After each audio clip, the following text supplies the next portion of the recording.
So this is going to be my obsession review. I went to go see the movie last night, so I slept on it, and it's been all I've been able to think about. It's honestly the best movie experience I've had in a long time. And I'm a movie goer. I like to go see movies all the time.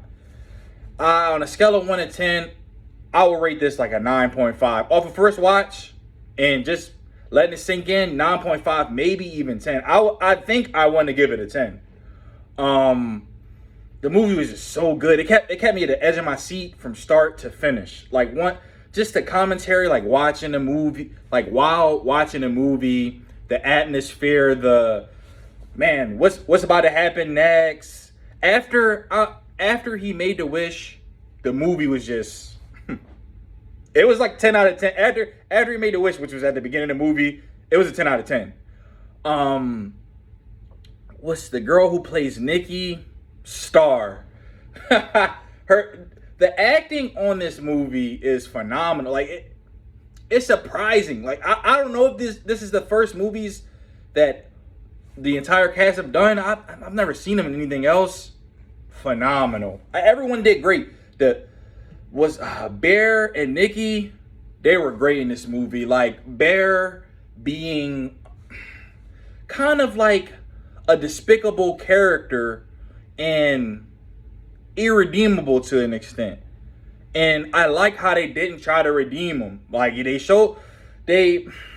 kind of were like, all right, you see where he's going and stuff. I immediately, like in the beginning of the movie, when Nikki was like, oh, don't you want to tell me something? If you do, this is a great time to tell me. When he didn't do it, I was thinking, I said to myself, I'm like, man, this dude's a coward. Then he made the wish, and he had plenty of opportunities to stop. Like, it kept going downhill. And he had plenty of opportunities to be like, all right, I can stop this or do something else or, tell some people to help. He did not. The movie is surprisingly hilarious, and it's like it has a phenomenal eerie atmosphere to it.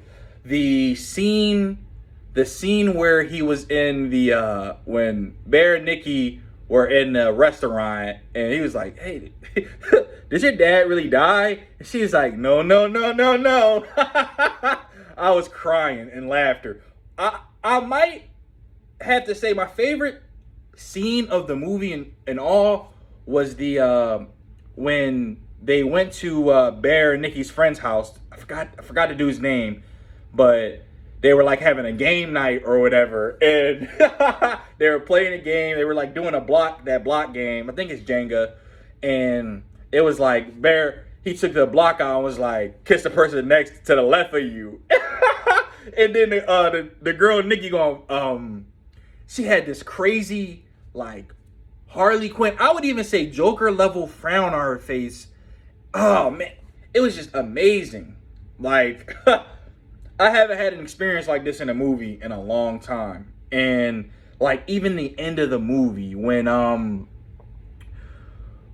he got the wishing well, they cover all grounds in this movie. Like, oh, why don't you try to make another wish? And he tried to make a wish, try to break the thing, and he couldn't make another wish. They covered all grounds in this. He told his friend, and it's funny because I knew his friend was hating on him. I was like, dude, he seemed like he hating on him. It's funny when he's trying to tell him, hey, yo, this wish stuff is real, because his friend didn't believe him. Then he's like, I wish for $1 billion. And the $1 billion came. He went back to the house, and the prior scene, like the night before, they had Nikki kill the friend. And it's funny because Nikki, when she was sleeping in bed, and Bear tried to sneak out, and I'm thinking like, dude, you're not sneaky. Like, I knew something was gonna happen for sure. And then meeting up with the girl in the middle of the night, I was like, this is not gonna end well. And then her dying was crazy. His friend wishing for the $1 billion was a crazy moment.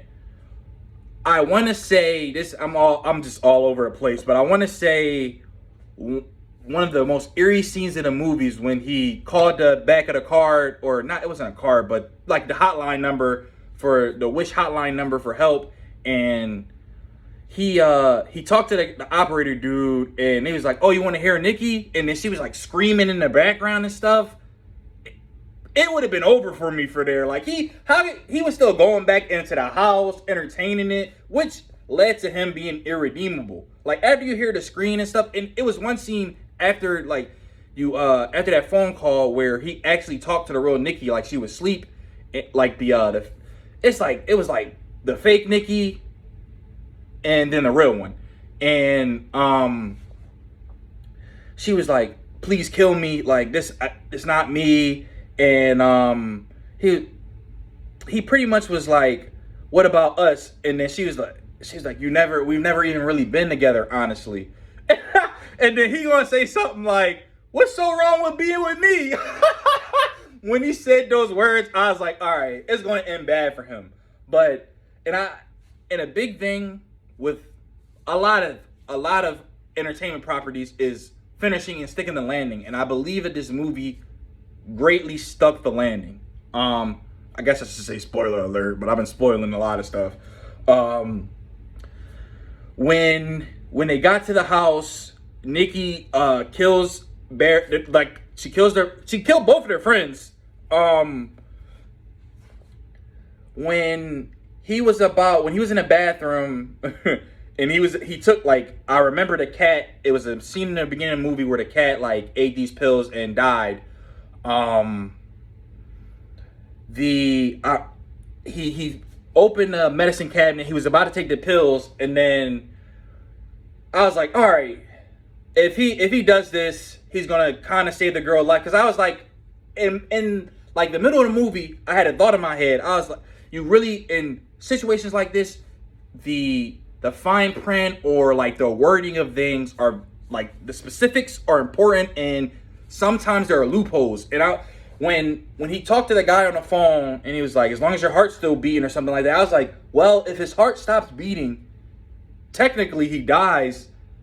He could save her life and maybe come back. So when he opened the medicine cabinet at the end of the movie and he was about to take the pills, I was like, wow, this is about to be crazy. What a callback from the beginning of the movie when his cat died. And then he stopped. I was like, oh wow, this is crazy. And then he walks back out and everything, and you see the wishing, whatever it's called, paper. So what's her Nikki with the other Nikki? I know there's a lot going on. The other Nikki wished for, I'm pretty sure is for him to love her forever, unconditionally or whatever. But he already took the pills and he dies. And then she wakes up and it's like, all this madness and stuff at the end of the movie. I really think the movie was great. I like that she was able to survive the situation. I like that they didn't try to redeem Bear because I felt like he was irredeemable. Overall, movie at 9.8, 9.9, 10 out of 10. Must watch, best movie of the year right now. Honestly, it's going to be tough to beat. Movie of the year.